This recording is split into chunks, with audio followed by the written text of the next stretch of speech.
আমি আপনাদের কিছু তথ্য দিয়েছি যে এখানে তৃণমূলের সরকার বিগত 5 বছরে কি করেছে।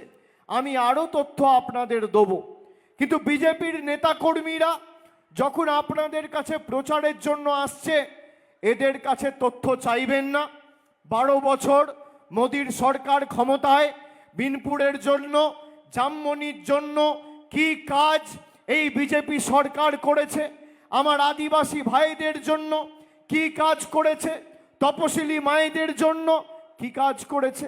একদিকে দিদি প্রতি মাসে তপশিলি মায়েদের, বোনেদের, জনজাতি মূলবাসী মায়েদের, দিদিদের, বোনেদের, বৌদিদের মাসে 1500-1700 টাকা করে লক্ষ্মীর ভাণ্ডার দিচ্ছে।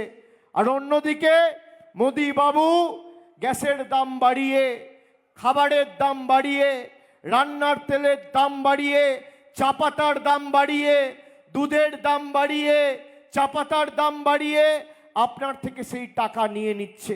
একদিকে দিদি দিচ্ছে আর একদিকে মোদি নিচ্ছে।